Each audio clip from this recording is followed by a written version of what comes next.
everyone. You're watching Two Throneys, and I'm your host, John, in Osaka. And this? I'm Kris in Tokyo, not so far away. Yeah. This Osaka and Tokyo are both in the island country of Japan. You didn't know that. So, John, I think we ought to open this with the obvious. Love is in the air. Love is in the air. Some of it, most of it seems to be oriented towards siblings. Right. Well, I was thinking more of Tormund and his somewhat obsession with Brienne. Like he gave her the glance when she first walked into the, marched into the wall, and then seems like we might have a new subplot here. Yeah. Well, also their long lost hidden sibling connection has yet to be revealed. But yeah, I think my favorite was when he was slowly gnawing on the piece of beef while with the lascivious look. Yeah, it seems like table manners. There's a bit of a culture gap between Sansa and Brienne with the rest of the members of the Wall. They're not used to, I guess. Hi, ladies. Yeah, probably not. Do you think that they're going to develop this into a romance, or do you think it's going to be a one-sided thing? Is this going to be a source of conflict moving forward? What do you think? Well, I'm not sure if you recall, but, Tormund bragged about him having a relationship with bears in the past in a previous season. I think it was season 2 or season 3. And he was bragging to Ygritte about his prowess at lovemaking to bears.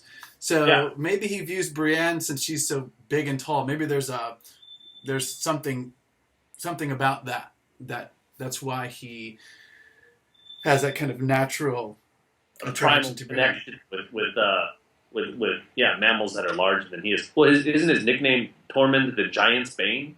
Yes, that's right. I believe so. Yep. She's a tall drink of water herself. Right. We'll see how this develops. Yeah. Do you think it'll be a two-way romance or a kind of a one-sided thing, or what do you think? Something served up for laughs? We'll see. We'll see how it goes. I'm loosening up my wrist. I didn't know you guys had a practice. It could have just been. It might just be for a little bit of comic relief. Although Pycelle fills that role quite well, especially in the last couple episodes. Yeah. But I thought that was kind of interesting. So, what kind of questions do you have coming out of this episode? I think the number one question I think most people are probably going to have is what's going on with Daenerys? Is this this is kind of like we get it. She's immune to fire. Does this mean all of the Dothraki are going to be united with her? Is she just going to walk west now, or is she going to go down and get her pals in Marine, or where's her next destination going to be? First of all, she totally played the fire card. I mean, and that was what she should have done, I think. I mean, that's the one thing she can do to impress people. I mean, there's no dragons, so she has the dragons to say, look, I got these dragons. They kind of listen to me, not so much as before, but I'm basically their mom. But the dragons aren't there. So what other kind of magic trick can she do to impress people? Because, the Dothraki, I think that's something that they would respect. They respect strength, and they see this woman walking out of fire, and all of a sudden she's kind of like Jon as a god. Like, in terms of Jon, he was resurrected, which makes him kind of godlike. She walks through fire. So it's both like doing something miraculous to gain the adoration of the people. And I think that she's probably hoping to add the Dothraki to her collection. And I know that they still got the issue with they don't like sailing over waters and stuff like that. But I thought it was a pretty good move. I mean, kind of I know Jorah has a lot of cultural knowledge about the Dothraki, so I can kind of see how he would know. They did kind of easily find themselves in the area where Khaleesi happened to be, but I guess it's not beyond the realm of possibility. My criticism this episode. Mm-hmm. Kind of felt after years or seasons of the Daenerys storyline going at a glacial pace, all of a sudden things seem to be going really, really fast. Maybe a little bit too fast. Yeah. Well, I'll say this. breakneck speed is okay for me with Daenerys storyline because I'm really sick of her and Marine. You know, we've had her in this other continent for, I think it's another continent, right? Yeah. We've had her on this other continent for since season 1. Yeah. It's like, come on already. You know, I mean, according to the showrunners, there's only 2 seasons left, and those seasons are only 6 and 7 episodes, possibly. That means from now we got, 6 more episodes left. So we're looking at slightly more than 20 more episodes total. That's like a little over 2 full seasons, which is like 2, 4, 6, 8, maybe like a 25% left of the storyline. Come on, she's got to get to Westeros, at least in the last, you know. There was this prophecy, I think it was in season 2, by a character known as Quaithe. Okay. And Quaithe said, basically, if you want to go south, first you must go north. If you want to go west, you must go east. If you want to come close, you must go far. Uh-huh. If you want to go into the light, first you must pass under the shadow. So I think that prophecy seems to be kind of coming true. But we'll see. Maybe the whole passing under the shadow thing, I kind of wonder if that's talking about the Shadowlands beyond the shot, which is, if you're into the whole map thing, this is the exact polar opposite of the direction she's supposed to be going in. But so maybe she won't be going west at all. Maybe she'll be going to Westeros by going east and possibly circumnavigating the globe somewhere. Yeah, that's true. Yeah, that could be what she does. The ships are destroyed. Herself loading a whole bunch of Dothraki cavalry on the ships. Right. So I mean, do we really know like this? Like when George R. Martin created this world, was it like a complete globe? I mean, I'm assuming it's a globe. I don't know, but is it connected? Yeah, as far as we know, that we got kind of the basic. He wrote a book. Him and some co-authors came out with a book about 2 years ago. Yeah. And this book basically it's the authoritative vision, and it has the entire map. Okay. And there's 4 continents, and of course most of the story is all about Westeros. There's also Essos, where Daenerys has been the whole time. That's and then down south, Essos. She's in Essos. And down south, there's a continent called Sotheros. Okay. But then you keep on going east. There's this mysterious continent no one knows about called, I think, Ultros or Ulthos, and maybe that's where she's headed. That seems to be where Missandei seems to be hailing from. Not Missandei. Melisandre? Melisandre, yeah. Okay, got it. She comes from a place called Ashai, which is the farthest possible city on the other side of Essos. Okay. So maybe we'll have Daenerys even headed the exact opposite direction. Interesting. But I don't know. I tend to agree with everyone else. It's time for her to start moving Westeros side. Right. But we'll see. John, I have a question for you that's been baffling me. I thought I had this worked out. It's a small thing. Is Kevin the guy? It's so funny. Like I was watching What the Flick a couple weeks ago, and the guy Ben that does reviews, he was joking about how you have a show that has a guy named Rhaegar and a guy named Kevin in the same show. It's kind of hilarious. You know? But anyways, Kevin, I just feel funny using the name. What's that? The spelling of his name is a bit different. The spelling is Kevan. Oh, then that makes it totally okay then. Yeah, but still Kevin is so funny, still Kevin. But anyway, so Kevin, is he a Lannister or a Tyrell? Because I thought he was like Tywin's brother or something, but then it seems like in this episode, he's with Lady Olenna, or like he's, what is he? He's a Lannister. You're exactly right. He's Tywin's brother. Okay. However, he's kind of, he's interesting in the fact that because he's Tywin's brother, he doesn't really have any affinity towards Tywin's children. And I think he's just sort of had it, up to here with Cersei and Jaime's bullshit. Right. And so after watching her basically run the kingdom into the ground forever with poor guidance and stuff like that, he's kind of just taking a firm hand. And I think he sees the Tyrells as being united with him with regard to that. Okay, it just seemed to me like he had this affinity for, or soft spot for, Lancel. That's right, Lancel Tyrell. Son. Lancel is his son. Oh, so he is. It's like he brings the two together, the Tyrells, and he's the kind of glue that binds the Tyrells and the Lannister together. He's a Lannister. Lancel is also Lannister. Not Lancel. Oh, wait. Sorry. Loras. Oh, Loras. Okay. Sorry, Yeah. I'm getting confused. Lancel, Loras. Loras, kind of similar. So, okay. So I heard Loras. I heard Lancel, not Loras. He's Lancel's father. No relation to Loras, right? At all.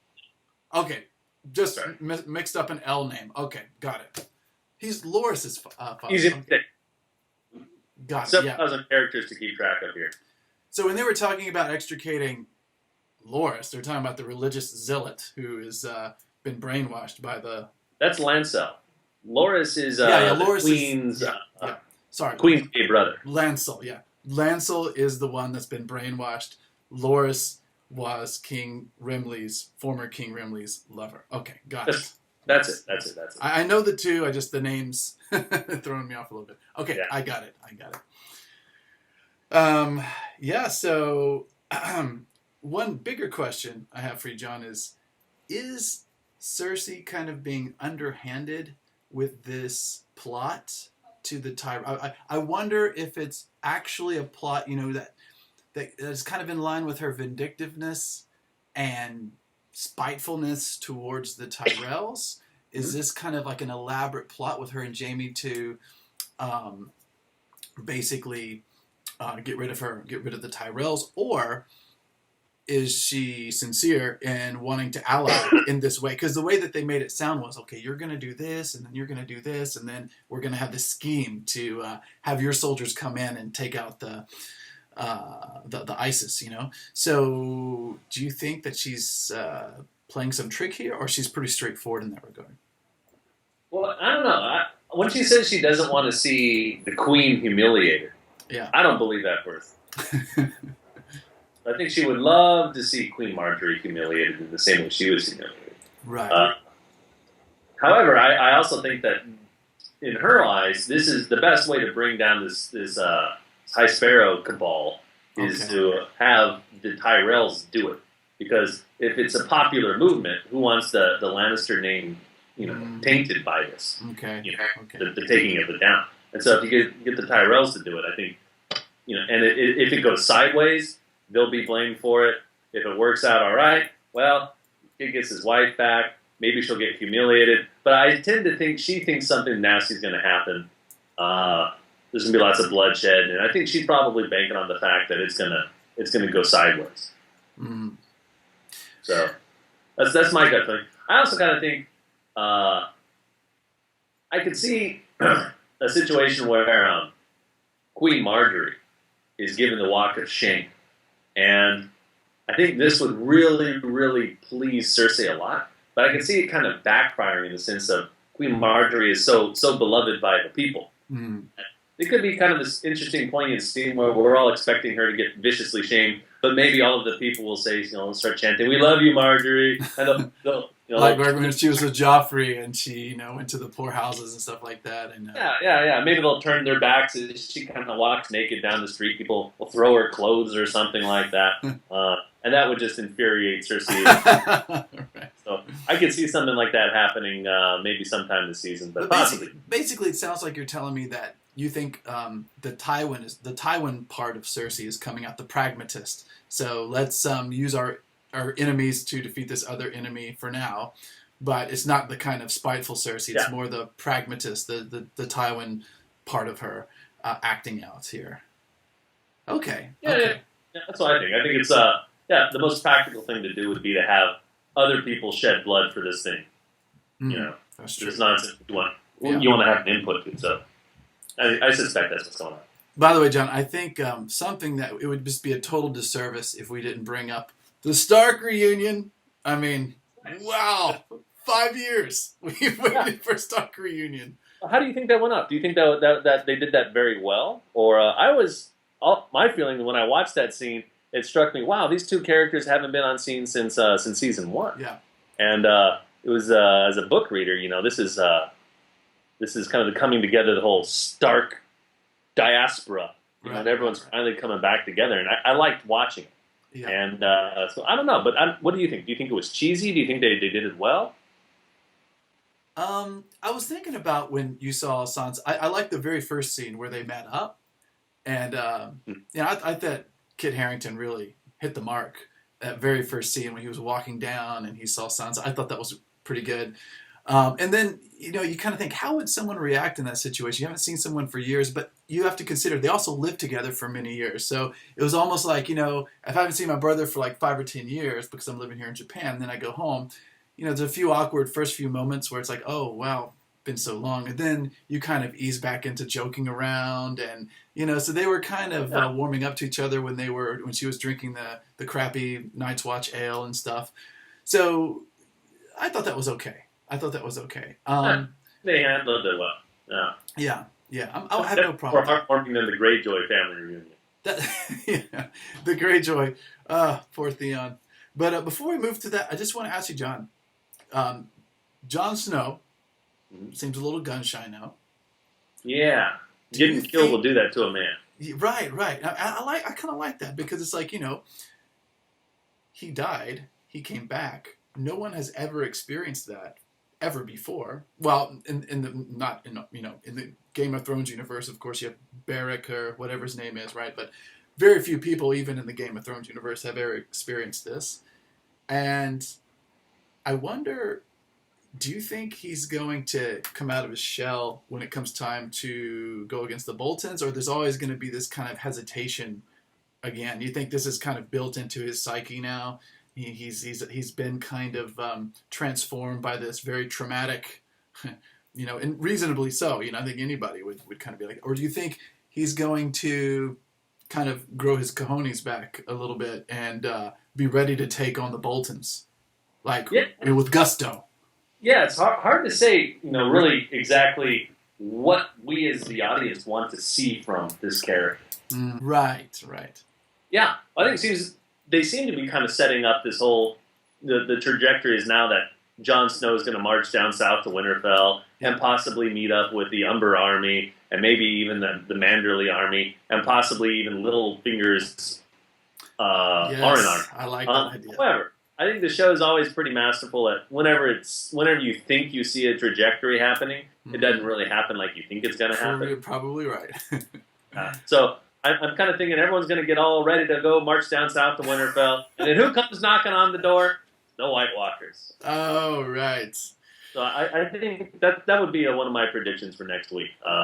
They'll get dressed up and ready to get out. And then, we got more pressing business to do. Got to protect the realm before we set the North back to order again. Okay, well, since we're on predictions, I'll say I'm probably wrong on this, but I'm ready for Ramsay to be taken down so badly that I'm prepared to have a straightforward storyline without surprise. I love surprises. I'm willing to forfeit. I'm willing to take a very common story trope and just have Jon unite with Littlefinger's troops, go to Winterfell, and just, do away with Ramsay Bolton once for all. Although, on the other hand, it's like, if Ramsay's gone, who can I hate? Who can I loathe?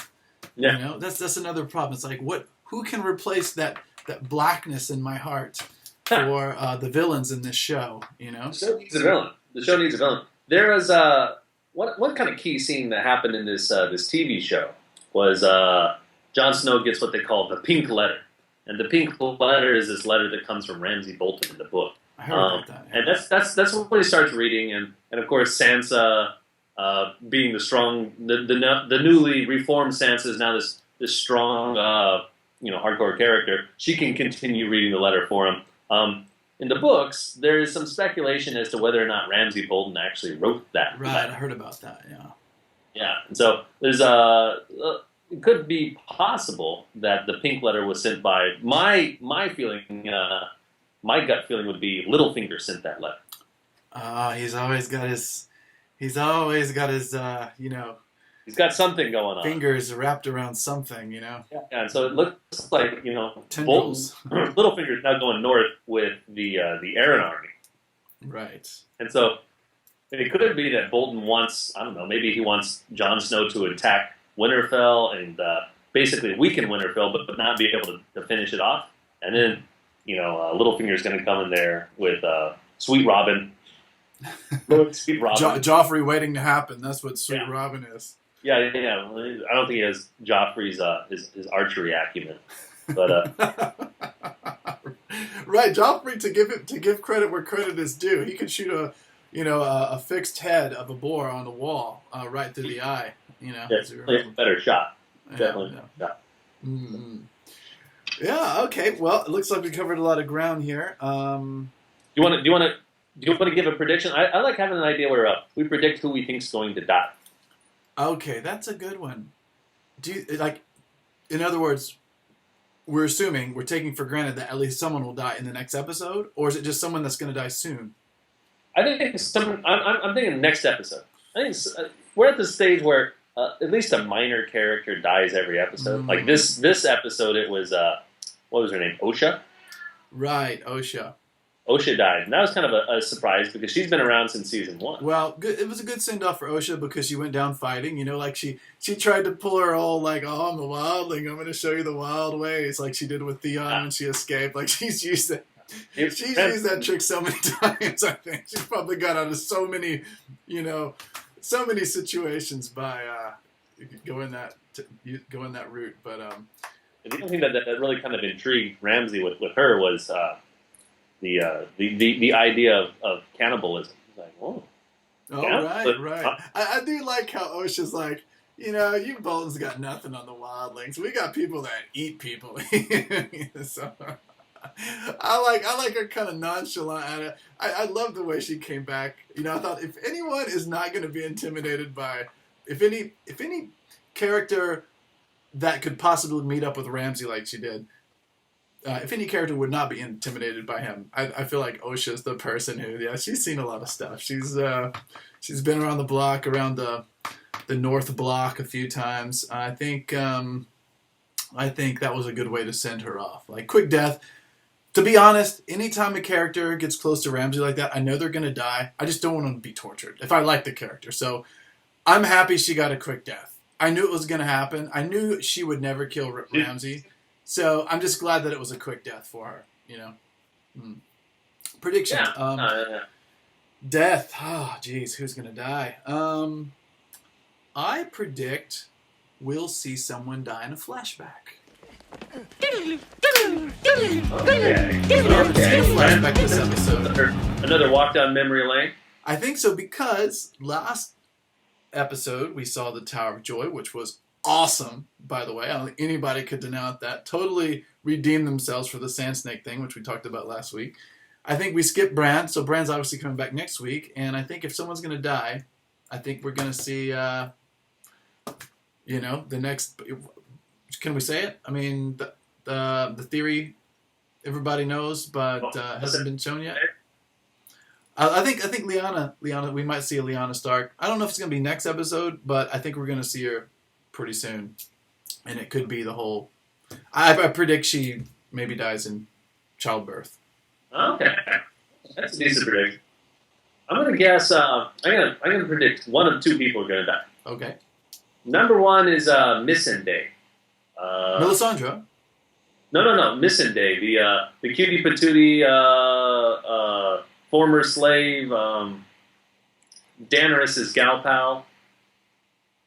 Missandei.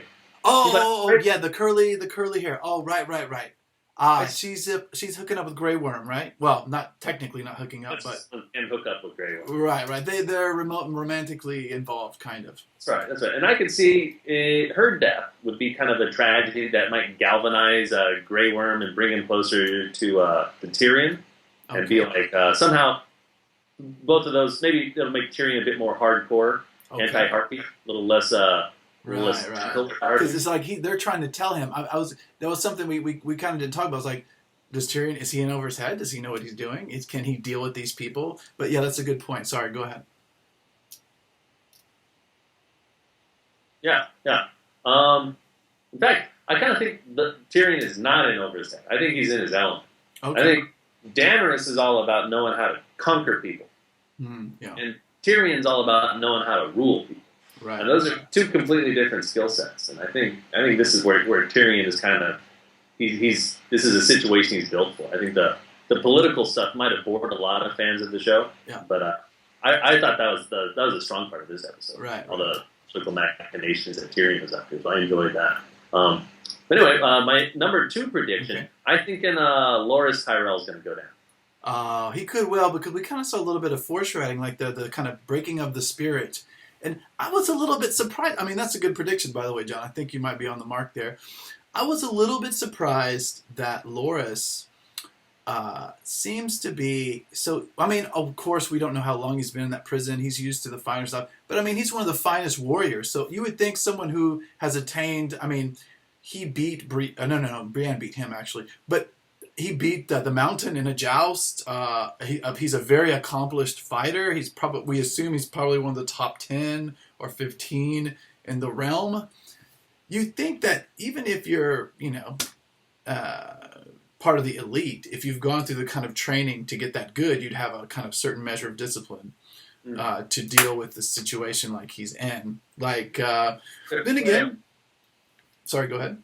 He seems a bit like he's possibly a bit frail for that kind of a situation. Right. Like Jaime Lannister, obviously he mentioned to his cousin, "I'm not meant to be a prisoner," and all this stuff, like back in season 2 and 3. So I mean, but he still dealt with it, right? He didn't. His spirit was never broken except when he got his hand cut off, right? Yeah. But Loras, he seems kind of frail, And I don't know if there's much else for his character to do. Yeah. I don't think really about the only thing left for him to do is to die. Right. To further some other plot line. Yeah. So I'm thinking he's at the end of his rope. I would say of your two predictions, I think the more likely one is the latter, the Loras. So maybe you're right on that. I'm looking forward to seeing you next week. Yeah. You want to give a grade for this episode? Yes, I'll give this one again on its own merit. It was good. It was good for episode 4. I thought it was pretty good. I'm going to give it a B-. I just think that it's just not as action packed, and not it's like you said. It doesn't necessarily have to be everything. Doesn't have to be action packed.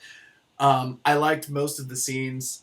I was ecstatic about the Stark reunion. I'm so glad that finally 2 Starks have come together.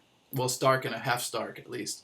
But yeah, I mean, and I do like the way that Khaleesi played the fire card at the end. I thought that was kind of clever on her part. A little bit convenient the way everything came together, but still pretty masterful.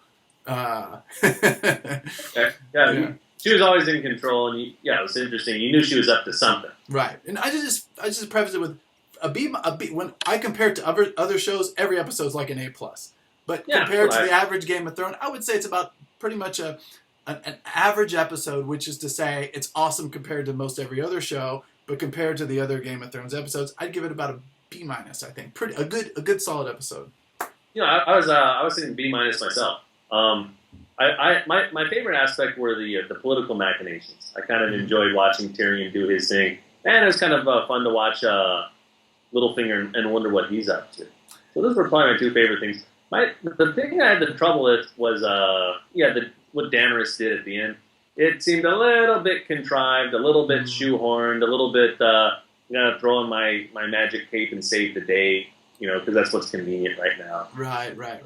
I got to get out of this little trap that I'm in and start changing things up quite a bit. So that was a little bit of grousing there. Well, it was kind of a repetition. It was like they kind of used the same device that they used for her to win her adoration the first time around. But, she went on the pyre and the dragons were born. But it's like, if I'm Daenerys, I'm totally going to do that because I know that works. Play to your strengths. Yeah, Fireproof, just go with it. It seems kind of it's contrived, certainly contrived, but it's like, how else would she get out of that situation? They would have to, as to quote John Watkins, they'd have to write their pants off to come up with a really clever way to get her out of that situation without using her fire trick. What I mean? That's what I thought. So I thought, well, I didn't predict her doing that little trick, so even though it's kind of repetitive, it's like with Tyrion doing trial by combat. Like he did it with Bronn in the first season. And then he did it again. So it's like our characters. It didn't work out so well the second time. The second time it didn't work out so well. But it's like for our characters, they're kind of acting in a way we'd expect. They find something that works for them, and they use it whenever they can. Because think about it. I mean, Daenerys cut the dragons, and she can't be burned. But she can still be killed. You can still snap her neck. You can still stab her. It's not like she has some magical power. So what can she do? It's like when she got out of the warlock's hand or the necromancer, she used the fire from the little dragons. You know, when she when the eggs were born, you know, where the eggs hatched, she jumped on the pyre. So it's like every time she uses the kind of fire trick because that's really all she has at her disposal. So I didn't have a huge problem with it. It was kind of contrived, but I was like, there's probably nothing else she could have done to get out of that situation. Yeah, I see what you're saying. It was in keeping with her character. Yeah, it does seem to be kind of a continuing theme with her. Yeah, fire gets her out. Yeah. So, but it was just wonderful. Right. Next week's episode. Mm. But anyways, we're at the 30-minute mark, so you want to wrap it up there? Yeah, sure. We'll wrap it up there. Thank you for watching, everyone. Thank you for watching, and see you next time. See you next week. Bye, Kris. See you, John.